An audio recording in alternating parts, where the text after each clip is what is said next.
What's up, everybody? Welcome to Podcast Now. I'm Alex, and in this video, I want to talk about Safi and Life is Strange Double Exposure. Now, let me get out of the way early. This is a full-on spoiler, so if you haven't played the game yet, we're going deep, and this is something that I saw on Twitter, okay? It was a conversation. I'm really sorry. I didn't bookmark it, and I didn't like it, or at least I didn't think I did, so I don't know where this conversation came from or who started it. I really apologize for that, but I want your guys' feedback. I'm going to try to walk through it, but I want your explanation if you have one. And I heard it, and it's just been eating away at me, okay? And what we were talking about is what actually happened in terms of her death, because the more I think about it, the more I think that those two individuals I saw talking about on Twitter were right. I don't actually think it works. I don't think the logic lines up, at least if you go in one direction. So let's just kind of jump in, all right? What we're going to do here, okay, is we're going to lay out what happens in the game and then where I think the mistakes kind of happen, okay? So you go to Chapter 1.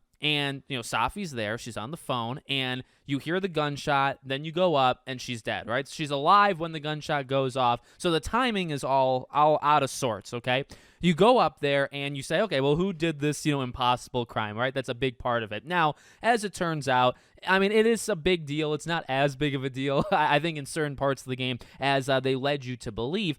But what you find out is that it was Max Caulfield, right? Now, the interesting thing here is we're dealing with two timelines, but when I say we're alternate timelines, but it's also past and future, and we get some hints to this, and kind of actually some just outright saying that it's true, right? The Alderman thing, I think, is very important when we're talking about this Safi thing, right? Because Alderman, in that point where Safi dies, you see other version of Alderman, but it's I believe a day behind, maybe even 2 days behind, and so it's a past version of Alderman doing his detective work. Now he puts his hand on the shoulder, gets erased from existence, which is a cool scene that they did nothing with afterwards, but whatever. Okay, so we've established that it's possible that that was a timeline that was like a day behind, right? And there's like a split off point. Now Max mentions this very specifically, right? Max basically says that she thinks the point where the timeline split, which makes a lot of sense, and I think it is true.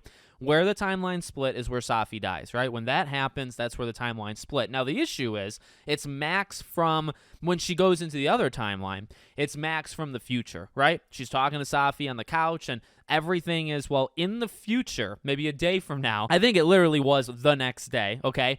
She is going to take out Safi, right? Something's going to happen that makes her shoot Safi, and that is where the split happens. Okay, well, what the issue that I have after seeing the Twitter thing, and correct me if I'm wrong, actually at any point here, you tell me, Alex, you're an idiot, you just missed this small little thing, and this is the solution, okay? I want you guys to tell me that if that's true, no hard feelings. Okay, the main problem here is Max goes back into the picture and seemingly stops herself. Now, I say seemingly because this is where, as I mentioned just in the very beginning of the video, this is where if you take it the one direction, then I think it actually breaks like the entire game. If you take it in, and I guess I should explain myself, okay?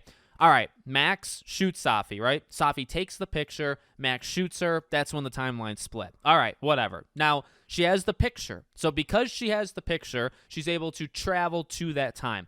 So she travels to that time, and then seemingly she does not shoot Safi. Instead, she questions Safi. Now, they have a problem with like asking indirect questions, right? So she says like, what do you want me to do? Like, what's going on here? And Safi basically says, stop stalling and pull the trigger. Max doesn't ask why, any of that kind. She doesn't ask like the direct questions. That's okay. That's Max Caulfield for you. All right. Well, at the end of that sequence, she, kind of blacks out, right? Like she has that headache. Now, I think where you need to go with this, at least in like where, okay, does this actually make sense?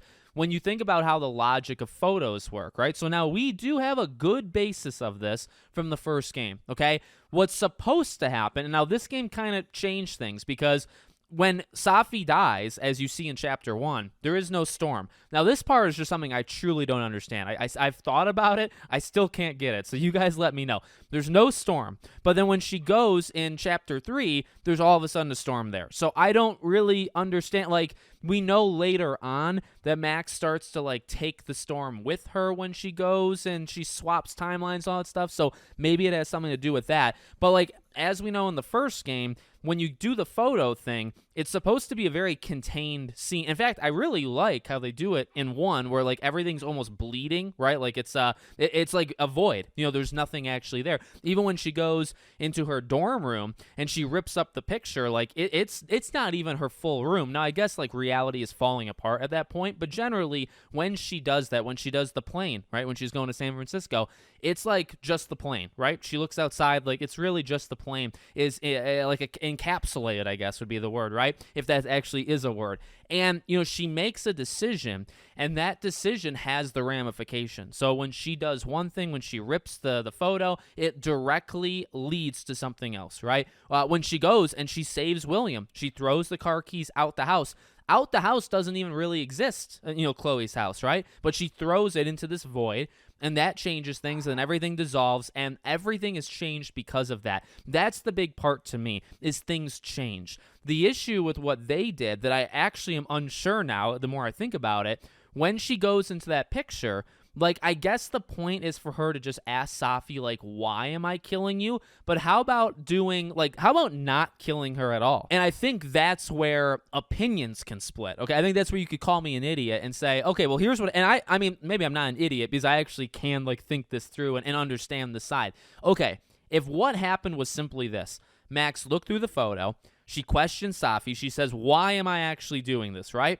And then when she gets her headache and she kind of, switches back to, like, the current time, in the future, in that time she was just in with the storm, she shoots Safi. Now, just the thing with me, like the hang up I have, is I don't know if that makes sense. I don't know if, you know what I mean? Because it's like, well, that Max was actively aware. That Max, like, didn't want to do it. I mean, I guess right before then, like a split second, when Safi took the picture, Max was ready to shoot her. And in fact, I guess she did shoot, because it caused the whole thing. So she literally did shoot her. But then it's like, well, when she traveled to that photo and then it seemingly did not do it, well, wouldn't that change the entire game? That is my question, okay? I mean, I talked around it, I guess, for so long. That's my question. If she doesn't shoot Safi there, I feel like the entire game breaks because, okay, well, she's not dead, right? So, like, if you were going by Life is Strange 1 logic, everything would melt, and then, like, the future would be changed. You know what I mean? So, like, I guess after Max leaves Moses, with the observatory, after she walks away, that literally would be completely morphed and changed because of the decision she made in the photo. And it doesn't happen. Now, I guess, again, like, the cop-out answer or the easy answer is just, well, she was going into her mind in that moment to ask Safi what was happening, and then as soon as she left that moment, she still killed Safi then and there. But I don't know, because she was hesitating. She didn't do it. And then also she doesn't do it in episode 5 either, right? She throws the gun. She makes the analogy, to the first game with Chloe that she's not going to make that choice again because she already did it once, right? So it's like, I don't know. I'm sure I'm missing something, okay? I'm sure you guys can enlighten me, but I don't know. I don't know if it actually works, especially with the logic of the first game. Now you could say, Deck Not, because I saw people getting aggressive, which, hey, if people want to voice their opinion, don't get too aggressive. But, I saw people say things like, well, Deck 9 just doesn't know how it works, right? Like maybe they were just doing it to do it. And look, there's plenty of examples in games, movies, shows where things happen just to advance the plot. I mean, okay, myself personally, I prefer when it makes the most sense, especially the things I care the most about. I always love the lore. I always love the facts. I like to try to stay within the rules. Maybe that's just me. Maybe that's me. But for something like Life is Strange, to be honest with you, like the first game, when I talk about the lore and the facts of that game, I stick within the script. You know what I mean? I stick in with what Don't Nod has, like, crafted. You know what I mean? And I want to do that with Double Exposure, right? Like, I want to get things right. I want to make sure I'm abiding by the rules that they did. But when they break rules, or when they create rules just to kind of create them, they don't really line up. I'm not saying, like, I'm not going to sleep tonight because of it, but it's just something that is in my head. And once I saw it on Twitter, I was like, shoot, I don't know, because, again, like, she probably, in my head, because I didn't even really think about it, in my head, I was like, okay, well, she didn't kill her there. That was just, it was just like a mental, like, talking thing, right? Like, again, how I interpreted it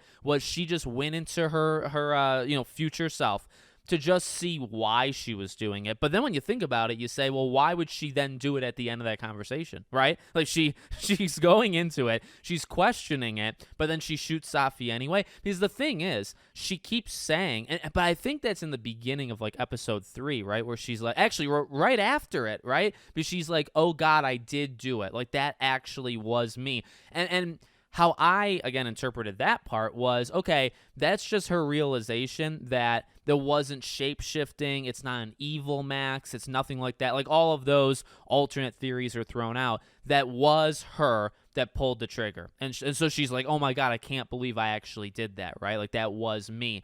And I mean, I'm fine with that, but then it's like, well, when you travel to that moment, can't you not shoot? Because that's actually a choice. You're traveling to that moment. You are fully cognitive. You know what's going on. You're in your own body, all that jazz. You should be able to make the choice, which she kind of did, to not pull the trigger. And then that choice should have a ripple effect through everything else. And it doesn't. So I guess I'm only left to believe, like, the only way it works is for Max to kill Safi at the end of that questioning, where you can just ask, I think it was like 2 questions or so that you can ask. And I played it both ways, where I asked like each different question, in 2 different playthroughs. I mean, it's the same general responses, right? It's like you're stalling, pull the trigger, stuff like that. And it's like, all right, well, in order for it to all work, Max has to hear all that, be aware, leave that body and that like presence, and then still kill Safi. But the thing is, like, well, actually, you know what? Let me throw this in just at the very end here, because actually, does this ruin everything I just said?